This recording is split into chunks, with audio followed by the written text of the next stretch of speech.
another Solid Gold podcast. It's that time of the week again where you get your local fill and your international local fill of fabulous South African news from Jenni, Baxter and myself, Melanie Walker, on the sapeople.com podcast. And Jenni looking as fabulous as ever over there in France, having a good time. Hey, Mal. Yes, I am. I'm really excited because my brother's arriving from Australia today. You know, us scatterlings of Africa all over the world. So, so I can't wait. We'll have dinner on the beach tonight and... Shut up. That's just rude. So nice. I went for a swim the other night at about 9:45, and somebody was like, "Why can you go so late?" But it's still sunny. So... Yeah, I guess that's true. And you don't have to worry too much about sharks if you're swimming in the sea there, I guess. This is true. True. But yeah, you've had everything from snow, and down in Cape Town there's been the fog and mist and so much. The smog this morning in Johannesburg, though, was really, I really have a problem with being able to see the air I'm breathing. I really don't like it. It's just this, you couldn't even see kind of like to the next suburb. There was just such dense smog. Whatever. It's one of those things that we all have to try and get through, and working your way through lack of electricity because of load shedding continues unabated, but at least it's not as bad as it was. And I saw some good and bad news, which is that next week, it's really good news. Rand Water is doing some upgrades that are going to make the water even better, but that for a couple of days or so, you might not have any water at all while they're doing the upgrades.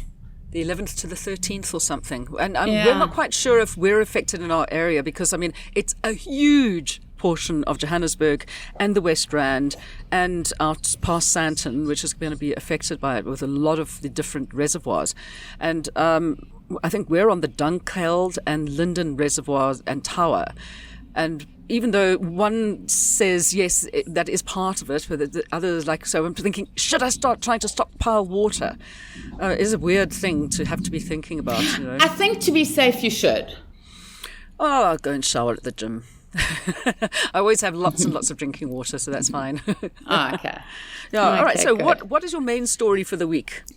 Just the exciting Springboks. They start playing the World Rugby Championships on Saturday.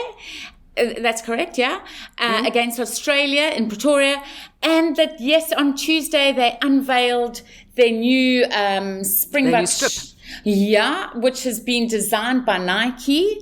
Mm-hmm. And I think both of them, the main one and the alternative, look fantastic. Just a little busy around the collar. They've sort of put a nod to the South African flag inside the collar. Have you seen it? It's a little busy, but on the whole, it looks exquisite. It looks like a male body will look very nice in that. Ooh, okay. So we'll be definitely keeping our eyes peeled for that one. Yeah. Well, I'm not. Okay. So, I suppose that, stronger forever. That's the phrase that they've got on the inside of the collar, isn't it? Yeah. Stronger together, stronger forever. Hello, Bokke. Of course, you've got the whole of the South African nation behind you. Yeah. So good. And all you have to do is say, I'm going to support the All Blacks if you don't get your acts together. And they suddenly come right. Yeah. And did you see Dwayne Vermeulen has been named as the captain because Siya Kolisi is still recovering from his injury. So I think it is Dwayne, he's 37, and will this be the third time that he's leading the Springboks? So, oh, lovely. Okay. Yeah, very cool. Very cool. Excellent. Our blood is green, so that's exactly what we need is a good, strong pack of men. They really do need to beat New Zealand. I saw that actually New Zealand has won the rugby champs every single year except for 2015 and 2019. So they're the ones. They're the ones to beat. Yeah, so we will be talking a little bit more about rugby a little later, but right now we want to get some news in.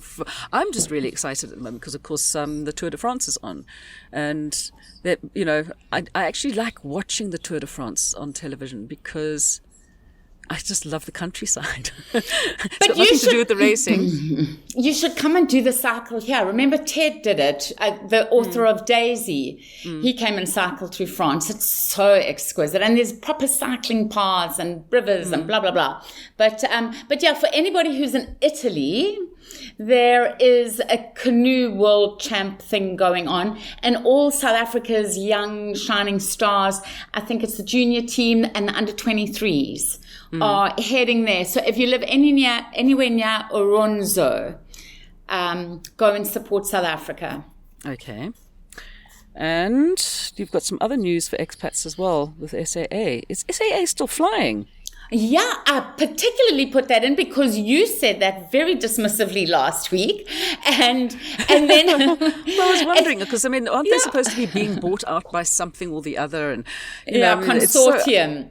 It's crazy. I mean, like this... It's our national carrier, for goodness sake. I mean, surely there should be a way of keeping it in the air. I know. Well, now they are going to be back. So it's almost like they heard you and they immediately announced that they are going to be flying. It's direct routes to Sao Paulo, Brazil, from Cape Town and from Johannesburg. Cape Town is particularly excited because they say Brazil has been identified as one of their biggest growth markets. And I think just before COVID, it was already at about 49,000 people traveling in and out between the two countries. And they're expecting a growth of like 26% rapidly. So that'll be really good for both countries. And so nice because there are a lot of expats in South America who often feel quite cut off. So this will be fantastic. Yeah, okay. And it's the SAA. Yeah. Well, good. That's who I used to fly with. So, it's nice to know that they can start doing some stuff again. All right, so talking about traveling, though, you've got a thing on the site about 6 holiday spots where the rand still stretches far. Yeah, so for people in South Africa who want to go abroad and especially if you want to go visit expat family, blah, blah, blah, blah, blah, or you just want to go on a holiday and you think that the rand doesn't go far, well, it does in these 6 places. And although, of course, we would rather you traveled in South Africa and support local. But if you do want to go, we've got all the details on how to get there, what the best thing to do is, etc., etc. But basically, it's Iceland, Japan, Hungary, Sri Lanka, Argentina, and Indonesia are. Okay, really you said your brother's rand. arriving at you. My brother, of course, is sitting on Bali in Indonesia at the moment, which I'm very unhappy about. It was just so not Is fair. he? How divine. How long has he gone for? 2 weeks with his son, because his son's going surfing. So, of course, he decided he'll go along as well. And I'm just like, that's just rude, okay? Why am I not in that suitcase? So, Jen, of course, we've got somebody in studio.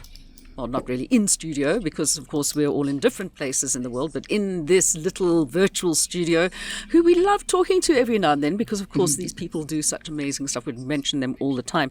And, of course, it's Nick Dreyer from Veldskoen. Thanks for joining us, Nick. How you doing? Guys, how's it going? It's going really well, thank you. And thank you for having me on again. Hope you guys are well.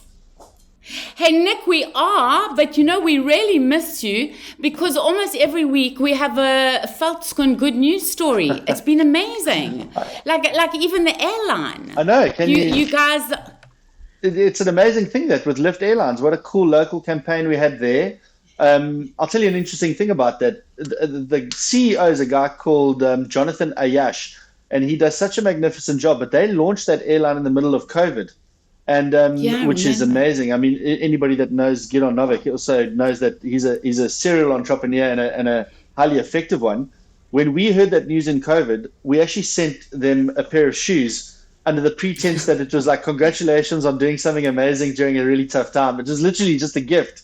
And we struck up a relationship with Lyft, which then culminated now a couple of years later with a real partnership where all their staff are wearing our shoes. And we've got a whole bunch of fun giveaways with them, and it's sort of captured South Africa's attention, a shoe company and an airline collaborating. But as you guys know, we've never been scared of collaborating creatively. Never. And Nick, on some fairly sad news, all the flooding in the Northern Cape. Last time you were with us, you were telling us about your exciting venture. Yes.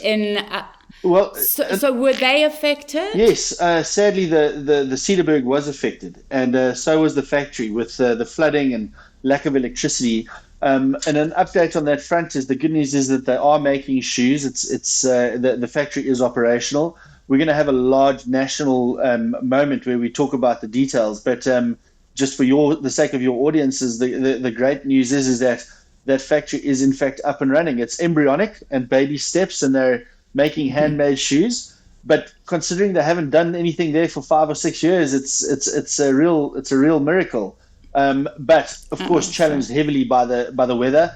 Apparently, we've turned a corner though, right? The shortest day was a couple of days ago, so it's only towards better weather than now. True.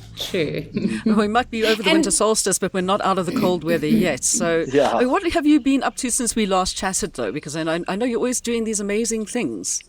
Guys, thank you. And yes, we do. We've got great news, and this time it's out of the United States. I've myself and Dricky, our Chief Operating Officer, just spent 2 weeks in the US, where very excitingly we partnered with a global hospitality business called the Valor Hospitality Group.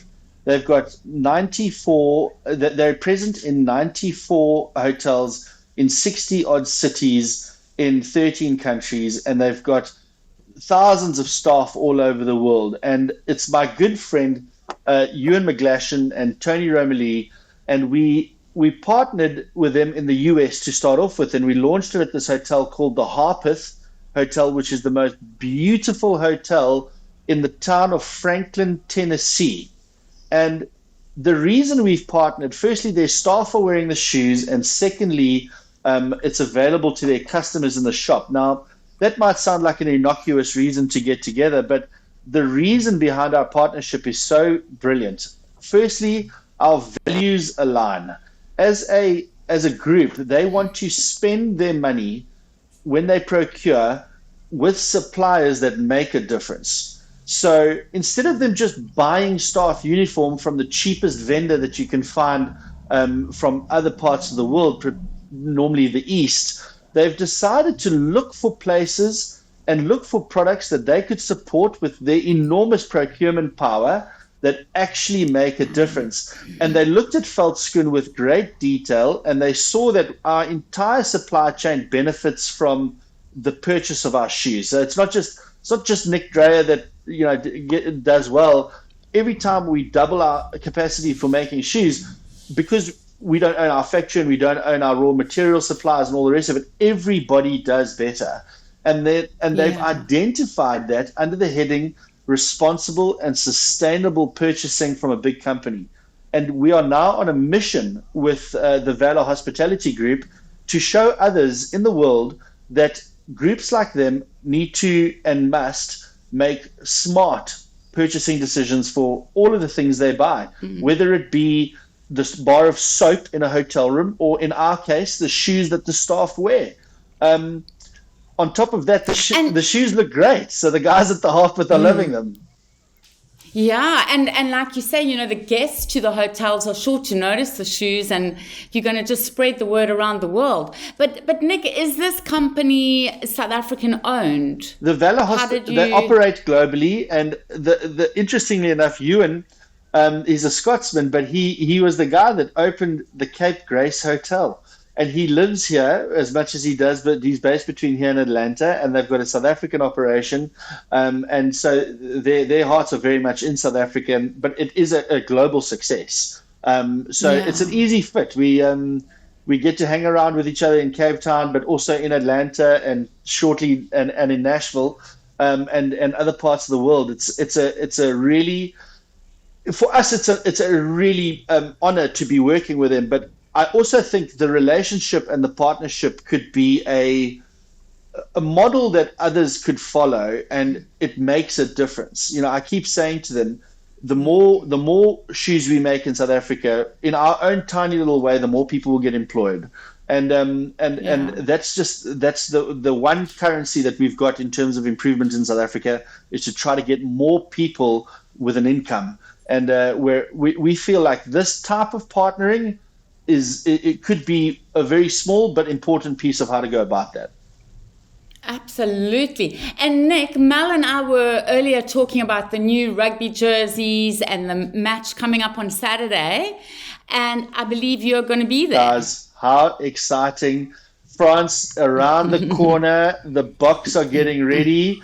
And we're very privileged. We partner with the Titans cricket team in Centurion, and Australia is playing South Africa, the Springboks, at Loftus Versfeld this weekend, and we've been invited by our friends at Titans Cricket, very, very important partners of ours, to come and watch the rugby with them. So Saturday morning I'm flying to Pretoria, and I'm going to be cheering on the Boks, and it's going to be interesting to see how they go, right? First time out for the season, and in such an important year, it couldn't be more exciting. And without Bokke must go. They must go. They're going to win. They're going to win. Like I hope they do, because I think I'd be very, very, they'll find me running them around the field if they don't, okay? I'll make an effort to go through to Pretoria. But now, what other projects have you got coming up? Because, you had that one where you had the American actress doing stuff. We've got the Pluckies with the Pink Boys. They're coming up with so many wonderful and new ideas. Yeah, the other thing is, guys, it's a long-term project. And if you have me on again, I'll give you an update on it as well. But we've been very interested in the rugby conversation. As you know, we're a supporter shoe for the Springboks and have been for many years. We're very proud of our relationship with the Springboks. We have partnered with a rugby team in Major League Rugby. A lot of people know this, but we work with the Boston Free Jacks in Boston, Massachusetts. But we've just launched our second partnership, which is with Atlanta Rugby, which is a Major League Rugby team based out of Atlanta. And I popped in to watch a game and hand out all the shoes for the players. And we are, as Veldskoen, trying to make sure, remember the World Cup is going to America in 2031. And what we're trying to make sure is that if we start early, we think we can make sure that in America during 2031 World Cup, every supporter that watches a rugby game is wearing a pair of Veldskoen. But in order to do that, we have to participate meaningfully in the US rugby conversation. So Veldskoen is starting to facilitate relationships between Major League Rugby and South African teams, as well as South African administrators and South African sponsors, to try to get a conversation going to how we can tie South Africa and the US rugby together in a meaningful way where it can work for both parties. We feel like we're trying to break ground in America, but using rugby as the subject matter, or using rugby as the boat, effectively, for new territory. We're super excited about it. And have a look at Atlanta Rugby. They are a great side. They've got Coleman, a Western Cape guy that plays out of there. They've got a bunch of South Africans. They've got a really cool Kiwi coach, and they're a good team to follow. It's going to. I think what will be interesting, Mel, and I know you've spoken to many people and you've got a deep interest in rugby. How is this American rugby project going to play out over 8 years? What's going to happen to these guys? How competitive are they going to be as a nation? How do they rope in the Major League, Major League basketball guys and the NFL players? How do they get skill sets into that program? What we do know is that they're going to go and they're going to throw the kitchen sink at it from a budget perspective and an energy perspective, and it's obviously going to be a success. It's going to be interesting to see how it plays out. Yeah, it's not natural to think about America and rugby, that's for sure. You always think American football. Next thing, you're going to have to go over there. We're going to take over the world and teach them how to speak Afrikaans, because then we have more than just 44 people, like Charlize says. Shane, that didn't go down well. No, not at all. I ended up spending my entire week speaking Afrikaans to everybody just to prove that I speak Afrikaans too. So ek kan ook Afrikaans praat. Ons kan dit volgende keer in Afrikaans doen. Ja, nee, sy kan nie. Ek verstaan alles. Verstaan jy alles? Ons sal sien. Ons sal die taal gooi en jy gaan 'n bietjie daar probeer, nee. Yeah. You know, because of course it's Soties we're just Soties, but we did speak Afrikaans. Well, it's really great to catch up with you again, Nick, and yeah, I mean, I'm still loving my Veldskoen, and my daughter is wearing hers into the ground in the bush. So they are just really some of the best things that anybody could actually ever buy, or something to keep. Amazing. You know, certain items of clothing that you keep, and you just need to have them because it's it's a worthwhile investment, I think, is the way to go. Thank you. Especially investing in a South African company. Yeah, and in closing, from my side, just something interesting is it's always interesting to see where Veldskoens prop up. Where we find them. And I just got an image. I got a picture from the World Economic Forum in China, where a pair of Veldskoen was spotted cruising around there, and our good friend, the photographer Greg Beadle, sent me a picture of them. So it's always exciting to see where we end up being worn. Please send us the picture. I will do. I'd love to see that. Yeah, it's fun. Excellent. So we'll catch up with you again, hopefully in when it's a little bit sunnier, or should we say? Because I mean, you're in Cape Town, so you've been having all those horrible wet weather days, which is terrible. Whereas we're in Joburg and also having very, very strange weather. But still, you will get together with us again when we all look like it's summertime, except then Jenni will be in a jersey can't and a pair of Veldskoen. Yeah, can't wait to be on the pod again, guys. Congratulations. Thank you again. And I think maybe the next time we're on, why don't we make sure we're all in our Springbok rugby jerseys in the spirit of celebrating the box in France with Jen? Yeah. Cool. Well, I'm flying my flag high already, so there we go. Okay, Nick, thanks so much. Thanks, guys. We'll catch up with you again soon. Cheers, eh? Bye. Cheers. Well, yeah, there's always great things coming out of that particular little business. And I tell you what, we were talking about SAA earlier, and me, of course, being a cabin attendant. In fact, I was a manual door opening device and safety officer, is the way I preferred to put it. I would have been so much happier walking in Veldskoen the entire time on the plane, because, I mean, we used to have to wear heels. We had to be prim and proper dressed. Okay, with the hare in a bola and proper makeup and everything, but it would have been so much nicer to be able to walk in Veldskoen. So my feet were always exhausted by the end of flights. So there we go. All right, so what else have you got in the way of local good news? Oh, there was the eThekwini municipality recently held some big awards, and Berea Mail very kindly shared such a lovely story with us, which is on sapeople.com now, and it's about a rickshaw puller, 61 years old, who won 50,000 Rand for what he does for Durban tourism. He's just so enthusiastic. He's been doing the job for 12 years, used to be a security guard, and he really believes in rickshaw pulling, and that it's part of South Africa's heritage now and should be passed down from generation to generation. And the lovely thing is when we posted the story is seeing the comments from people who it just, brings back so many memories, because there used to be a lot more of them. Yeah, I remember that vividly, going in rickshaws. Loved it. And somebody was saying, about remember how they would go up in the up air into and the air. I was scream, seeing that immediately. Yeah, I love that. I can see it so clearly in my mind's eye. It's fantastic. Yeah, you'd scream in terror, but at the same time you're begging him to do it again. Hey? Yeah. Oh my gosh. Yeah, that is something that is just so uniquely Durban. I don't care what anybody says. People say, oh, well, you appropriated the culture from where was it, in Indonesia or India, where they used to have the people that initially did it, but they've made it their own, especially with their wonderful headdresses and things like that. I mean, it just is just so Durban. And good things should be shared anyway. They should, yes, because it goes back such a long way. I love the idea of that. Okay, and what else? We're going back to sport again, netball, a thing I've never really been involved in, to be honest. I didn't play many ball sports apart from snooker or pool. I used to play netball and hockey at school because I could never choose which one was my favorite. So I was the only kid at school that was allowed to play in both first teams. I didn't even make I made the under 15 E team in hockey. That shows how much. But I was in the synchronized swimming team, and then dance, and I did dance as my sport. Okay, so that was the thing. Yeah, I know. Well, I love netball. I don't know why netball's not cool and yet basketball is. But anyway, I think netball is becoming a lot cooler, and it is very exciting that South Africa is hosting the Netball World Cup.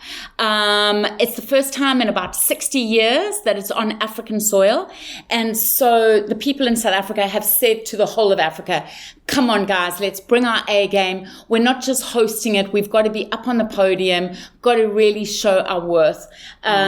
Our team, the South African team, is getting together in Cape Town on the 14th of July to have their final training camp. And anybody who wants tickets, I think it starts on the 28th of July till the 6th of August. And it's the new cool game. So okay, if you say so. I do. Melanie. Rugby is cool, but not when girls play it though. Only when boys play it. Yeah. You don't,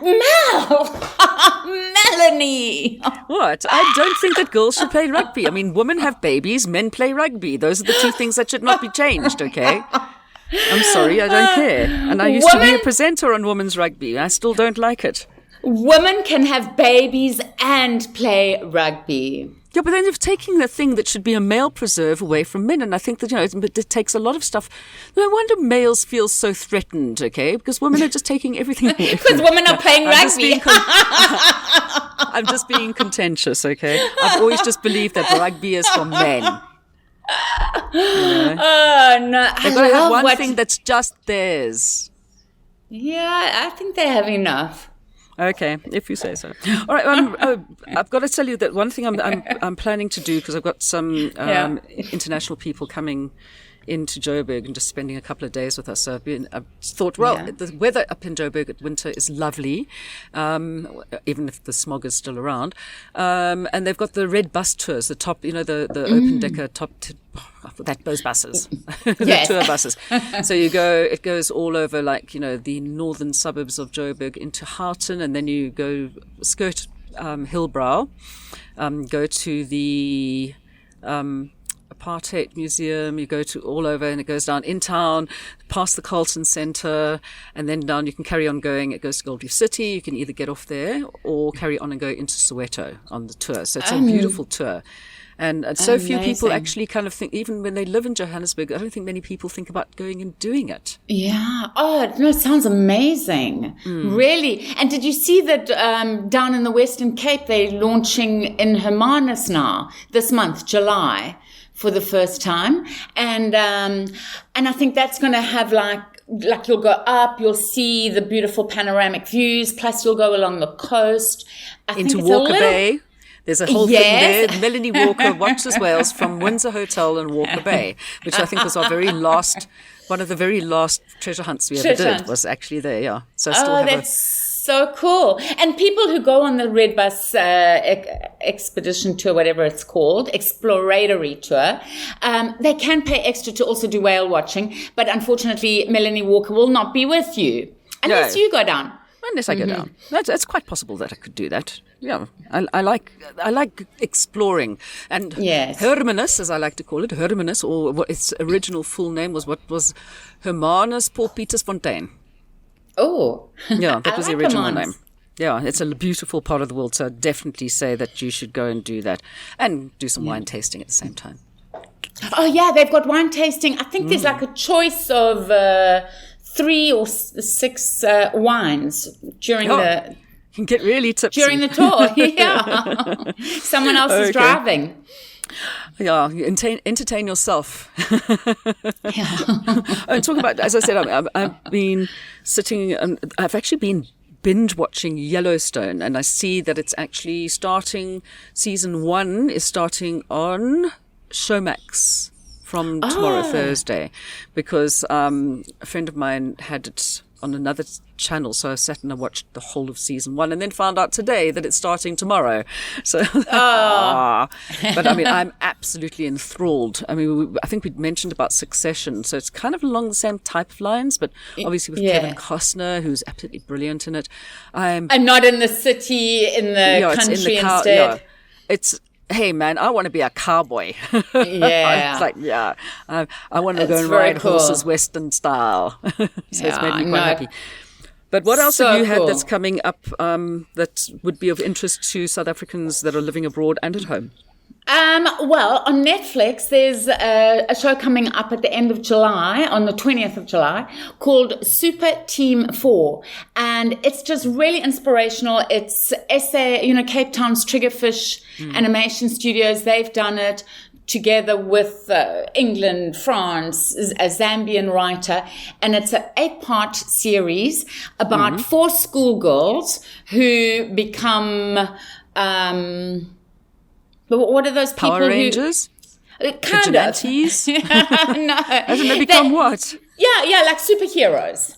Okay. So these 4 ordinary schoolgirls who think they're about to be punished for something, and instead they become superheroes. Defenders of the universe. Yeah, and it's all about African storytelling and, just how it moves. It's dynamic and how the stories are so often about people who are super intelligent and really brave.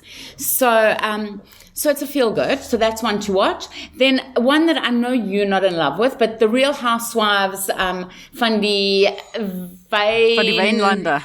Wynlande, thank you. That is featuring, I don't know if you remember Amy Kleinhaus. Yeah, I remember her very well. She was the one that was picked up at Sandton City because she popped a lipstick into her bag. Yes, so she talks about it in this week's does she? Oh, thing. okay. Yes, she talks about being jailed for it. Yeah, she's absolutely divine though. She's such a She was Miss wonderful South lady. Africa. Yeah, Miss South Africa. What year was that? 91? Yeah. I absolutely adored her. I thought she was great. So maybe you should just watch that because I think, just watch that episode. And then something I'm super excited about is, the new Barbie movie is coming out also around the 21st of July or something. And so in preparation for it, Showmax has actually got all the animated Barbie movies available on Showmax right now. Children will be absolutely thrilled. I have all of the Barbie movies on DVD, but there's one, there's the 12 Dancing Princesses and there's Barbie Underwater. So we've got all of those, but we're missing one and I must find out which one it is. We've got to find it again. Yeah, it'll be on Showmax for you. They are all there. Oh, okay. So, I will alert the media and the children anyway. Okay. What can I say? All right, so we're getting to the end here. What are we what are we going to be seeing, which is the big story that you're going to be writing about for next week or coming up shortly? The thing that we're really excited about is Tony Parks. I don't know if you remember the author Tony Parks. He's written a lot of books about South Africa. Some of them have been bestsellers. Yeah. Oh, okay. Is he Australian? Or he lives in Australia now?